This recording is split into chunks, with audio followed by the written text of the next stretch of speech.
My earliest memories are of being nestled under blankets as my mother showed me the illustrations in a storybook about Luki the Larrikin, whose mischief always ended in disaster, though she was always one step ahead of her stern governess. I found the book tucked away years later after I learned to read, and I was surprised to learn that the storybook was full of little morality plays, not the comic tales my mother told. I wonder why she did that.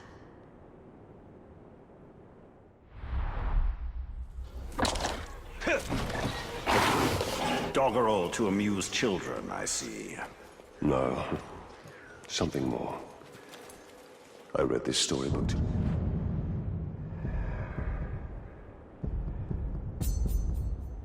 so long ago. From the side!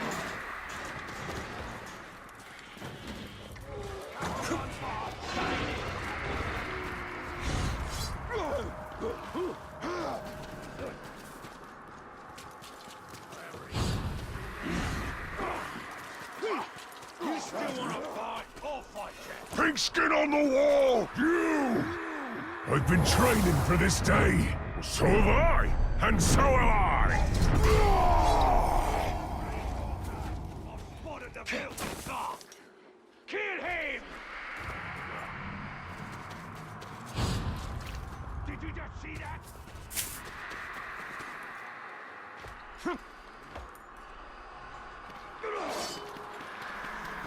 Something just moved over there! That child must have some filthy to be able to dominate others.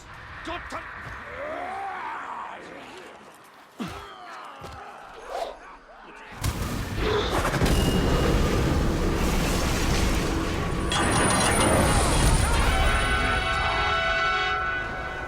Get this rod! Get behind him! Back him down! Get him! You can't get away!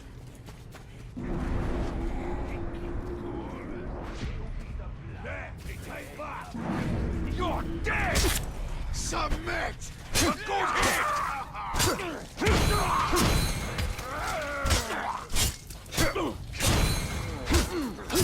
die! An off-target practice that screams! Kill that dog! Smash his bones! No better shot than me! You'll never escape! Shout if you see the grave, Walker!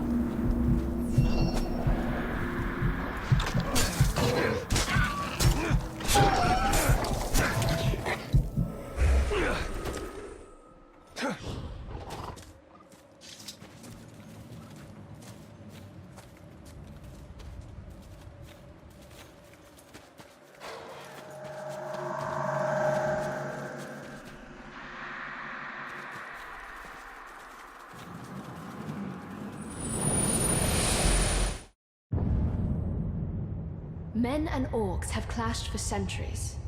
In living memory, the greatest battle between them took place near Long Lake, where men, aided by elves and dwarves, battled the orcs and goblins of Moria. The free folk won the day, and some accounts claim that eagles of the Misty Mountains swooped down onto the battlefield, casting the orcs down from the cliffs and mountains where they stood. Seems a fanciful tale. I saw no eagles overhead when Minas Ithil fell, though we did have Talion and his strange powers. We would have welcomed aid from anywhere, even the skies.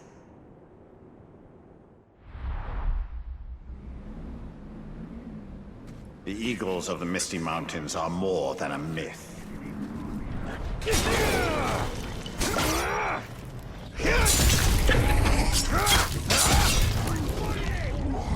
Can't win against all of us! That was a good one!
to sneak up on me?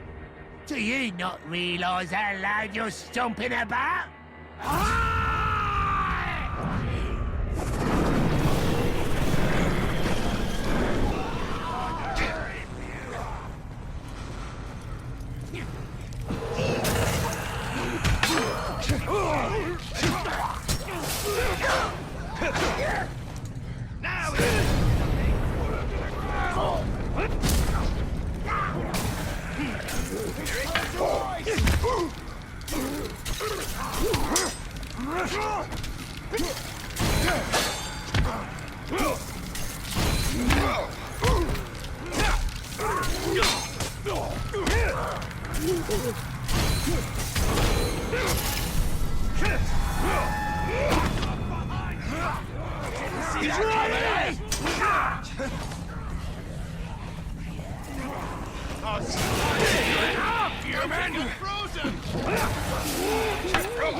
You'll never see me!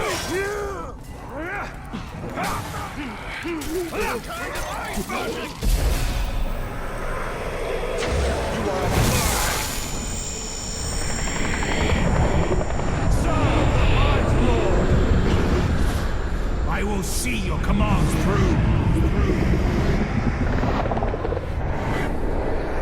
You're the boss.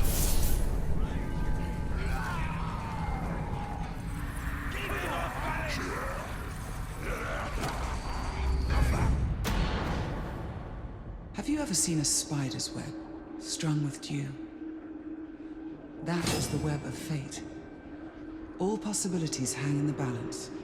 But as the sun rises and the wind blows, the dewdrops fall, and history is revealed. A dark lord or a bright one. Middle Earth will have neither. I will shake the branch until all.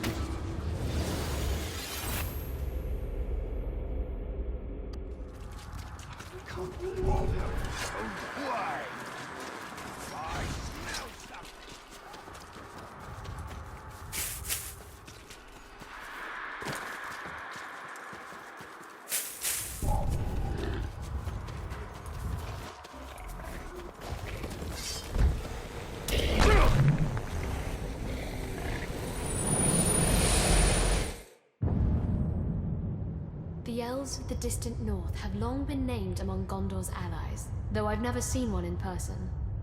This cloak is as light as the morning fog on the shoulders. I tried it on once, and its colors seem to shift and blend as the light changes. How meager the product of our looms is when compared to elven handiwork.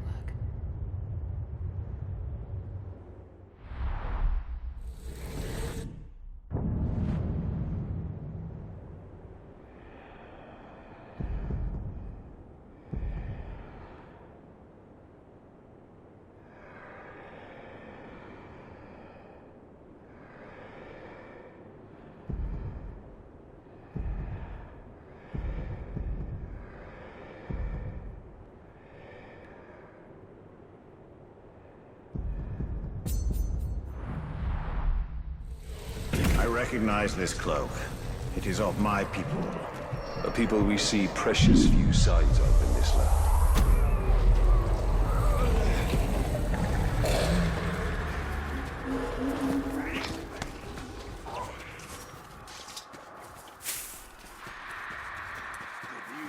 The boys are saying there's another caravan loaded.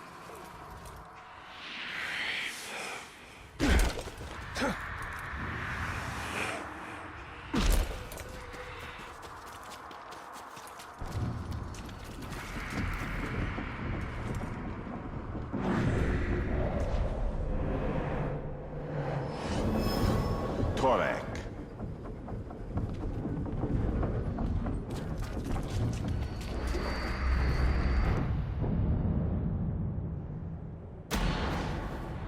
Kuro. As my army fought its way across Mordor, I sensed my instincts for battle sharpening.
Here in Mordor, the cunning thrive and the dull perish. Or they become slaves for as long as the cunning fight.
Wait. I smell something.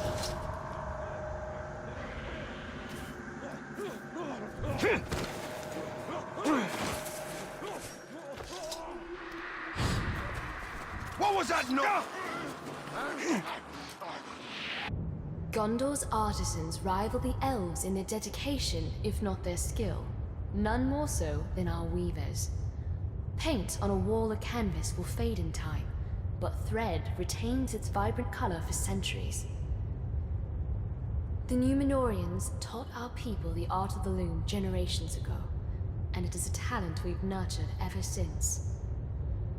Our tapestries immortalize our greatest triumphs, but it seems there's always another enemy to darken the horizon.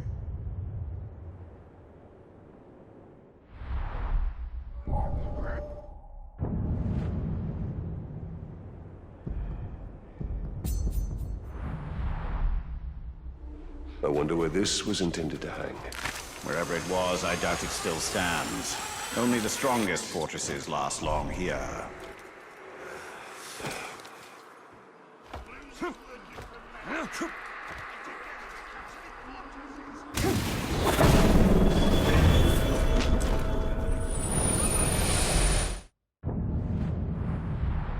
I wonder if they'll miss their precious monument. They put far too much value in material possessions.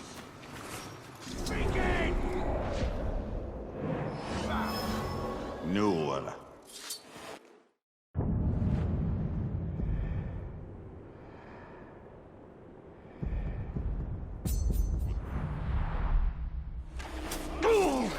Pigskin! Raise the beacon! He's come back!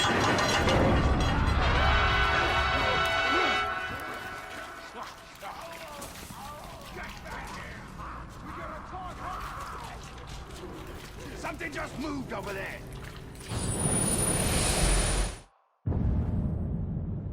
To most Gondorians, this midnight urn is a simple pot of clay. But to the denizens of Minas Ithil, it represented shared sacrifice that only those who live on the frontier understand. For centuries, the name of every able-bodied resident of Minas Ithil was placed in the midnight urn, and at sunset a name was drawn. That person would have to patrol the city's walls until sunrise. The task was ceremonial once we had a professional army, but that made it no less important. From our earliest days, it was always a neighbor watching from the walls. I was 10 the first time they drew my name, and I've never been prouder, though I could barely see over the parapet.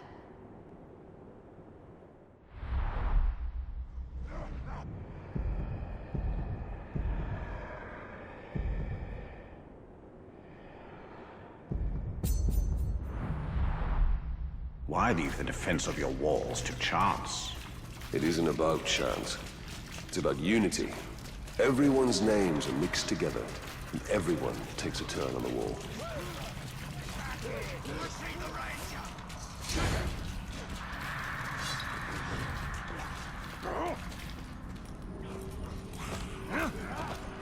Afraid to face me? The Orcs are neither the only denizens of Mordor, nor the first. Easterlings and Haradrim have settled here from time to time, often at the Dark Lord's invitation. They are scarce today, but one can still find their strange artistic carvings scattered in places from Nirn to the city of the Corsairs.